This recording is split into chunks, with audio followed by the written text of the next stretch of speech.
하나님께서 오늘 우리에게 주실 말씀은 요한복음 12장입니다. 신약 166쪽입니다.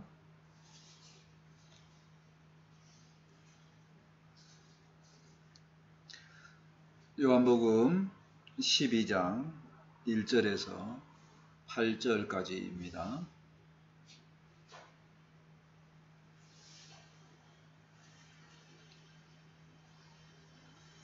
요한복음 12장 1절에서 8절까지 한 절씩 교독합니다.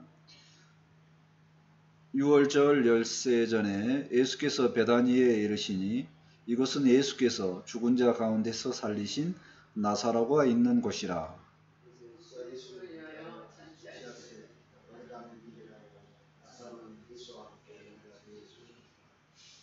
마리아는 지극히 비싼 향유 곧 순전한 나드 한 그릇을 가져다가 예수의 발에 붓고 자기 머리털로 그의 발을 닦으니 향유 냄새가 집에 가득하더라.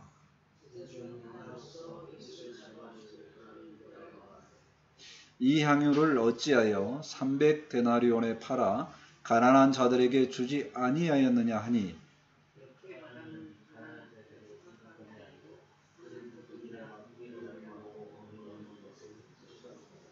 예수께서 이르시되 그를 가만두어 나의 장래한 날을 위하여 그것을 간직하게 하라. 가난한 자들은 항상 너희와 함께 있거니와 나는 항상 있지 아니하리라 하시니라. 아멘. 추석이 얼마 남지 않았습니다. 달력을 보니까 이번 달 말인데 추석 선물을 지금부터 생각을 하고 준비를 합니다. 좋은 사람들, 또 주고 싶은 사람들에게, 또 의미가 있는 사람들에게 이렇게 선물을 준비하고 줍니다. 어떤 사람에게 뭔가를 선물로 주고자 하는 것은 자기의 마음을 그 사람에게 전달을 하는 거죠.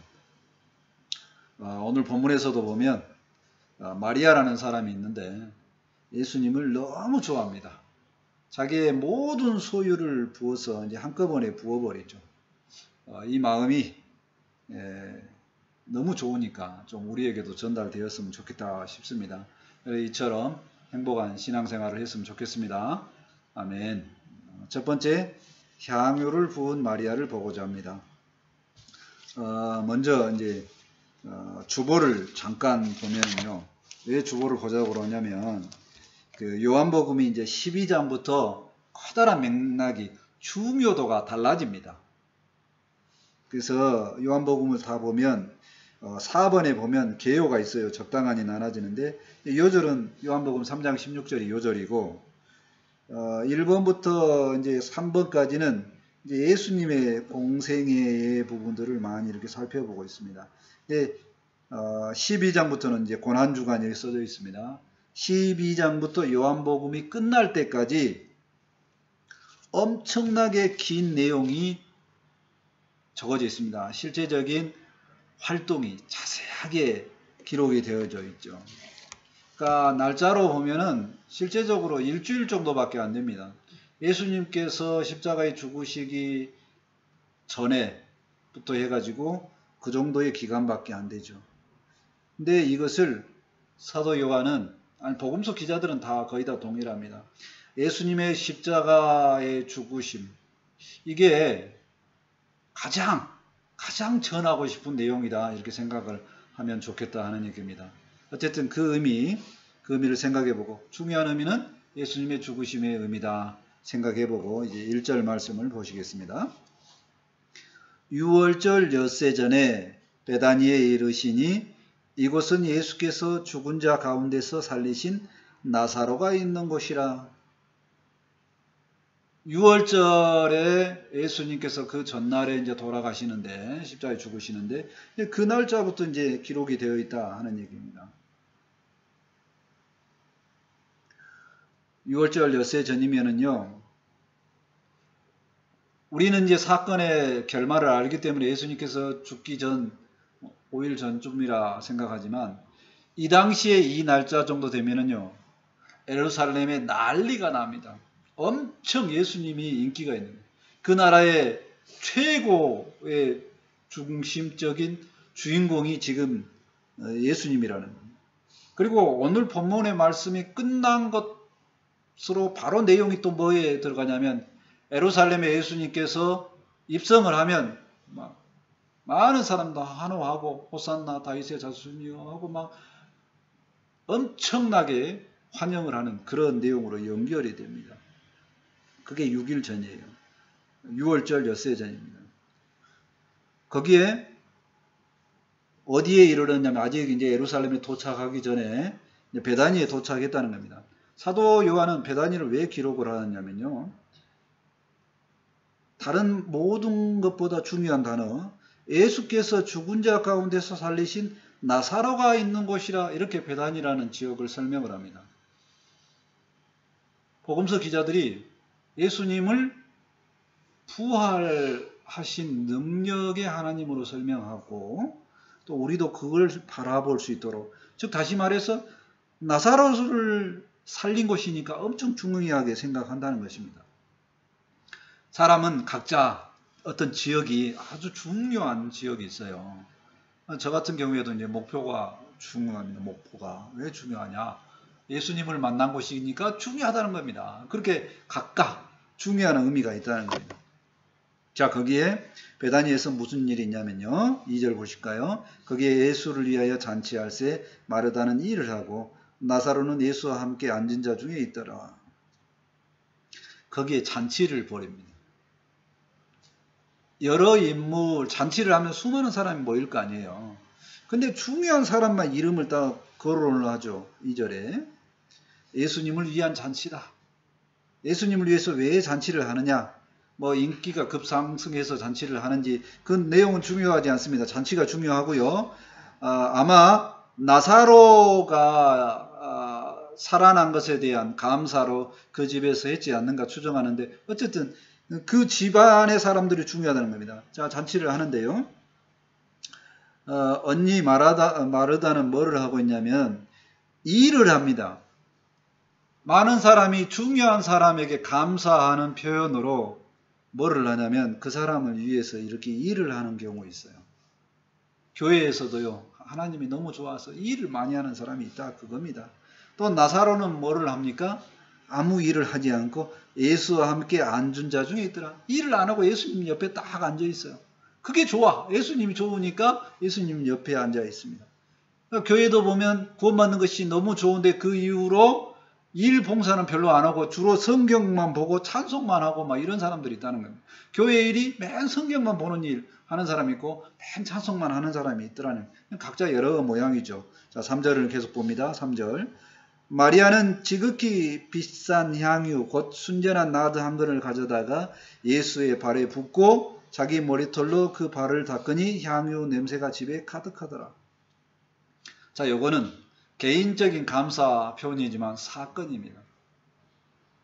마리아가 비싼 향유를 예수님의 머리에 발에 붓고 머리털로 이렇게 닿는 그런 일을 하죠. 왜 이게 사건이냐? 향유가 냄새가 진하죠. 그러니까 그거를 한 병을 부어버리면 엄청나게 문제가 됩니다. 또한 뭐냐면 이게 또 비싸요. 나드라고 써졌잖아. 비싼 겁니다. 그러니까 이거를 한 방에 뭔가 쓴다. 문제가 있는 그런 사건이라 하는 얘기입니다. 마리아가 이렇게 향유를 왜 부었을까 생각을 해보면 마리아는요. 약간 감성적인 것 같아요. 그러니까 마리아에게 가장 중요한 분, 의미 있는 분은 예수님입니다. 예수님을 너무 사랑해. 자기가 예수님을 사랑하는 그 예수님에게 표현할 수 있는 방법을 찾다가 이제 이 방법을 생각한 거죠. 자기가 가장 귀하게 여기는 향유를 부어버린 거예요. 이 향유는 뭐냐면 보통 여인들이 시집 가기 전에 자기가 모을 수 있는 모든 것을 정성을 들여서 시집 가는 비용으로 모은 겁니다. 오늘날로 따지면 뭐 그 시집 가기 위한 전체 금액이니까 많겠죠. 그렇게 준비를 합니다. 근데 그것을 자기가 가장 좋아하는 예수님 발에 부어버린다. 몸에 붓는 게 아니라 발. 왜 그러냐면 자기가 너무 좋아하는데 너무 존경합니다. 그러니까 어디에도 못 미친다. 팔에도 못 미친다. 이런 그런 표현을 하는 거죠. 너무 사랑하기 때문에 또 여인의 가장 소중하다고 생각하는 그 머리털로 수건으로 닦는 게 아니라 자기의 머리털로 닦습니다. 자기의 사랑 표현을 온 몸으로 예수님을 사랑하는 그 표현을 하는 거죠. 여기에 나오는 다양한 인물들의 모습을 봅니다. 믿는 우리도 아마 비슷할 겁니다. 예수님 사랑 때문에 구원을 받았습니다. 감사합니다. 감사의 행동으로 여러 가지 봉사를 하기도 하고 또 감당이 안 된 사람을 감당하고 사랑하기도 하고 다양한 모습이 있습니다. 자, 어찌하든지 모두가 공통적인 것은 뭐냐면 마음이 주님을 사랑하는 마음 때문에 뭔가를 결정을 하고 뭔가 행동을 한다는 겁니다. 마음이 있는 곳에 우리 영혼이 들어가는 거죠. 또 우리의 눈이 가는 곳이 우리의 보물이 있는 곳에 마음이 있다는 겁니다. 예수님께서 말씀하셨습니다. 마태복음 6장 21절에 내 보물이 있는 그곳에는 내 마음도 있느니라. 믿음의 사람들이 마리아처럼 행동을 할 수도 있고 안 할 수도 있지만 주님을 사랑하는 마음은 항상 있다는 겁니다. 다만 다양하기 때문에 누구의 사랑이 큰가 누구의 사랑이 적은가를 보지 아니하고 다양한 주님을 위한 사랑의 표현이다. 이렇게 생각했으면 좋겠습니다. 우리가 늘 주님을 사랑하는 모습이 드러났으면 좋겠습니다. 아멘. 두 번째, 이 행동에 대한 이 사건 마리아의 행동에 대한 가룟 유다의 평가를 보고자 합니다. 4절 말씀 보실까요? 제자 중 하나로서 예수를 잡아줄 가룟 유다가 말하되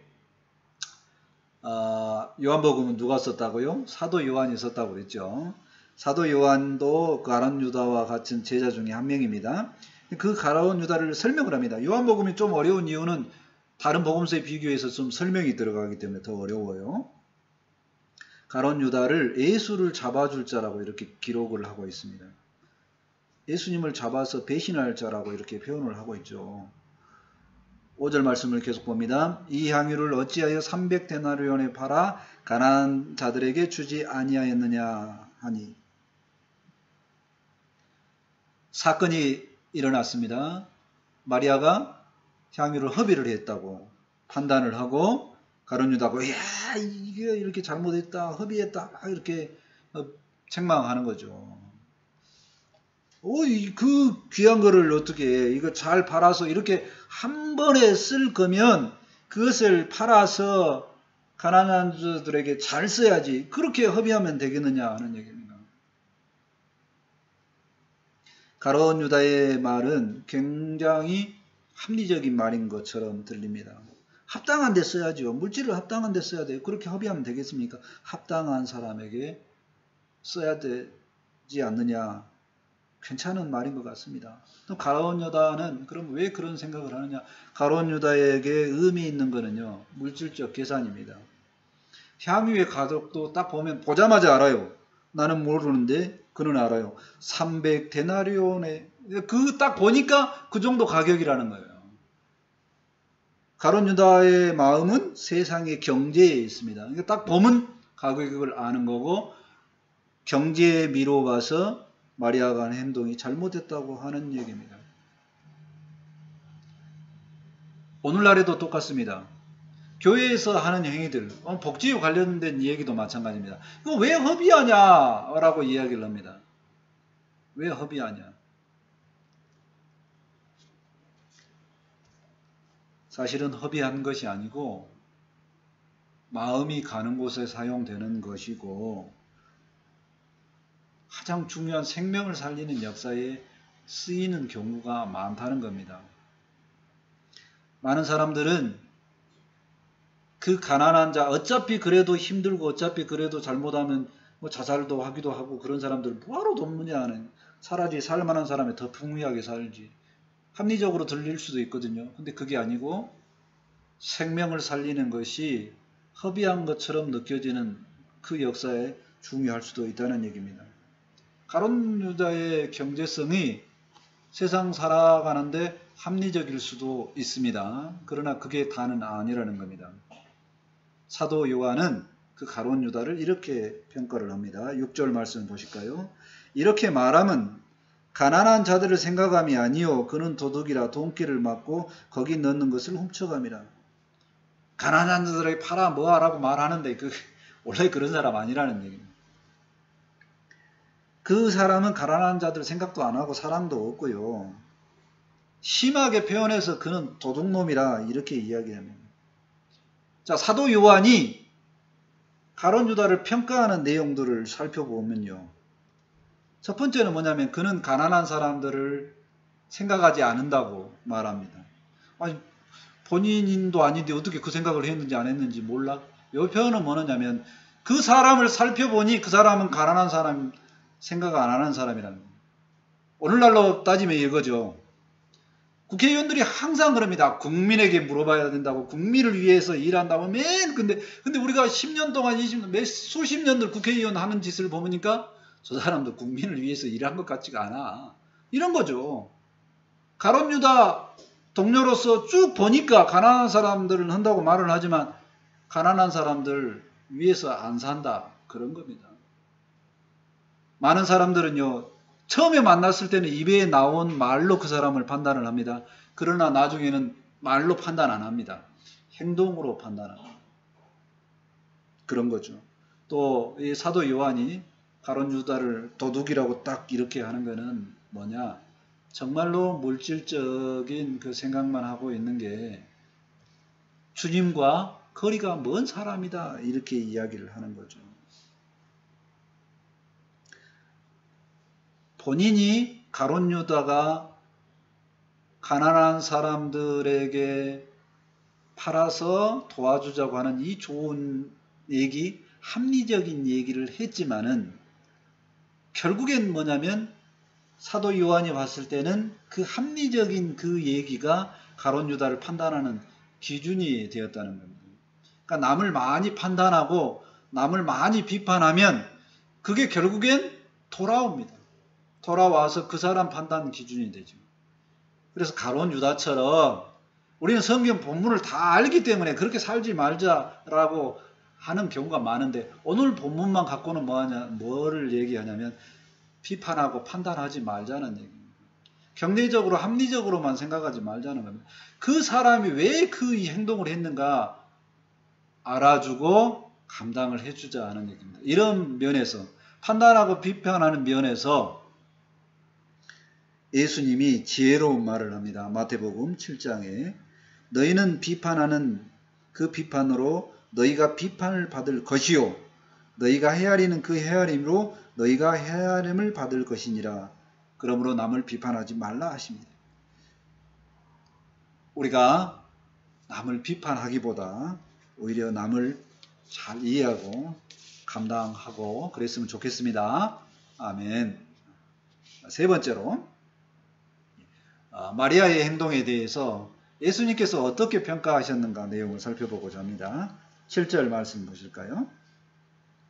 예수께서 이르시되 그를 가만두어 나의 장례할 날을 위하여 그것을 간직하게 하라. 가룟 유다하고 예수님의 평가는 아주 다르죠. 마리아의 행동을 가만두어라. 그대로 하게 하라 하는 얘기. 그리고 자신의 장례, 예수님의 장례죠. 예수님의 장례를 준비하는 일을 하고 있다. 이렇게 말합니다. 많은 사람들은 지금 곧 예수님께서 예루살렘에 입성을 하면 막 호산 나오고 왕으로 추대하려고 하는 그런 인기 있는 그 분위기에서 예수님은 십자가의 죽으심을 이야기를 합니다. 본인의 장례 이야기를 하죠. 근데 이게 예수님 편에서 보면 마리아가 하는 행동과 이렇게 잘 연결이 되었습니다. 마리아는 그거를 생각하고 한 행동이 아니죠. 근데 이렇게 연결이 되었어요. 그래서 예수님은 가만히 두고 허락하고 나의 장례를 준비한다는 이 말씀으로 연결을 해줍니다. 그리고 8절은 가난한 자들은 항상 너희와 함께 있거니와 나는 항상 있지 아니하리라 하시니라. 마치 너희들이 가난한 자들에게 하는 행동, 옳고 합리적인 일을 할 기회는 쭉 있지만 나에 대해서는 항상 기회가 있는 거 아니야, 이렇게 이야기를 합니다. 예수님은 마리아의 행동에 대한 평가뿐만이 아니라 그 이후에 제자들이 이 일에 대해서 어떻게 평가할 건가, 그리고 앞으로의 삶에 대한 방향과 연결되는 그런 일을 말씀을 하시는 거죠. 마리아의 행동에 대한 예수님의 평가는요, 마리아가 꼭 그런 것은 아닌데 좋은 해석을 해 주십니다. 자신의 죽음을 준비했다고 아주 좋게 평가하죠. 이런 일이, 이런 말씀이 마태복음 25장에 기록이 되어 있습니다. 상당히 길게 기록이 되어 있거든요. 25장 34절부터 쭉 기록이 되어 있는데, 예수님께 합당한 일을 한 자들을 칭찬하실 때 이렇게 말합니다. 너희가 내가 줄일 때 먹게 했고, 내가 목마를 때 마시게 했고, 내가 나그네 되었을 때 영접했고, 헐벗었을 때 입혀줬고, 병에 들었을 때 함께 했고, 옥에 갇혔을 때 너희가 걱정해줬다, 이렇게 쭉 이야기합니다. 의인들아 복을 받을지어다, 이렇게 칭찬해주는 말씀을 합니다. 그랬더니 그들이 뭐라고 하냐면, 저희가 언제 그 일을 했습니까? 주님은 우리하고 같이 생활도 안 했는데, 함께 살지도 안 했는데 언제 이렇게 했습니까? 했더니 주님이 이야기를 하죠. 소자에게 한 행동이 너희가 알지 않고 한 행동이지만 그들에게 베푼 일이 곧 나에게 한 일이다, 이렇게 이야기합니다. 그러니까 주님을 사랑하는 가운데 우리는 하는 행동이, 우리는 이것만 생각하고 해요. 한번 이게 큰 일이야 적은 일이야 라고 생각 안 하고 그냥 나 하고 싶은 대로 주님 사랑하는 마음, 기준은 그거죠. 주님 사랑하는 가운데 한다는 겁니다. 근데 주님은 그 일을 가지고 엄청나게 칭찬을 한다는 거죠. 마리아가 이 예수님의 말씀을 들을 때 엄청나게 흡족했을 겁니다. 자기가 사랑하는 표현을 했을 때 주님은 그거 다 이해하시고 또 한 발 더 나아가서 본인의 일까지, 장래 일까지 준비한다는 말씀을 하시니 굉장히 마리아는 흡족했을 것입니다. 세상에 살다 보면은요, 이와 같은 일이 있습니다. 마리아가 한 사건에 대해서 정말 잘못했다고 합리적으로 비판하는 사람도 있고요, 경제적으로 비판하는 사람도 있고, 어떤 사람은 예수님처럼 잘했다라고 이렇게 평가를 해주는 일이 있습니다. 우리가 하는 일이 옳고 의로운 일이든 아니든 관계없이 평가는 이렇게 항상 다른 평가를 들을 수 있다는 겁니다.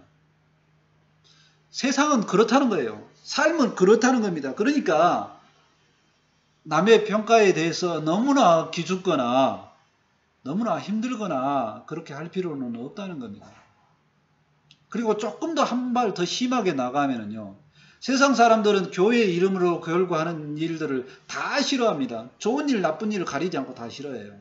왜 그래요? 근본 세상은 뭐라 그러냐면 너희와 원수가 되기 때문에, 세상은 너희를 미워하기 때문에 그런다라고 이야기를 합니다.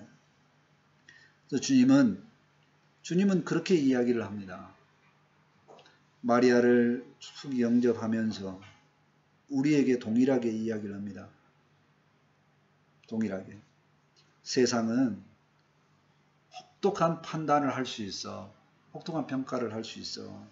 그러나 그를 미워하지 말고 세상은 우리를 미워하지만 너희는 그럼에도 미워하지 말고 모두를 사랑하고 이해하고 감당하라고 이야기를 합니다. 근데 그게 자기 스스로는 잘 안 됩니다. 먼저 출발은 마리아처럼 주님을 사랑하는 그 사랑이 너무도 넘쳐서 주님 사랑하는 표현이 다른 사람에게도 전달되는 그런 사랑의 형태로 되었으면 좋겠습니다. 예수님은 쭉 우리에게 말씀하십니다. 세상을 향해서 이렇게 살아라. 요한복음 13장 34절입니다. 새 계명을 너희에게 주노니 서로 사랑하라. 내가 너희를 사랑한 것 같이 너희도 서로 사랑하라. 오늘 본문 말씀에서 예수님이 마리아를 사랑하고 감당하였듯이 주님께서 주신 말씀처럼 우리가 모든 세상 사람들을 향해서 서로 사랑하고 감당하고 은혜 안에 살았으면 좋겠습니다. 아멘. 말씀 정리합니다. 마리아는 주님을 사랑하기 때문에 최고의 사랑을 표현합니다. 이 행동에 대해서 가룟 유다는 비판을 하지요. 합리적인 것 같습니다. 그러나 더 중요한 것은 예수님께서 장례를 준비했다고 용납하시고 받아주십니다. 주님이 우리를 먼저 사랑했기 때문에 마리아와 같은 행동을 했음을 생각을 해봅니다. 우리도 주님 사랑하는 기준으로 많은 사람도 사랑하고 은혜 안에 살았으면 좋겠습니다. 아멘. 기도합니다. 하나님 감사합니다. 말씀을 통해서 참으로 주님을 사랑하는 가운데 온 마음을 들여서 온 물질을 들여서 주님께 사랑 표현한 마리아의 사랑의 행동을 보았습니다. 우리도 동일하게 주님께 사랑의 은혜를 덧입었음을 생각을 합니다. 동일하게 주님 사랑의 표현에 우리도 이웃을 향하는 그런 형태로 나타나게 도와주시고 서로 피차 사랑하는 모습으로 나타날 수 있도록 은혜 내려 주옵소서. 이제 말씀을 받았사오니 이 말씀이 힘이 되고 능력이 될 수 있도록 함께하여 주옵소서. 감사하며 예수님의 이름으로 기도합니다. 아멘. 찬송 211장 하시고 준비하신 예물 하나님께 드립니다.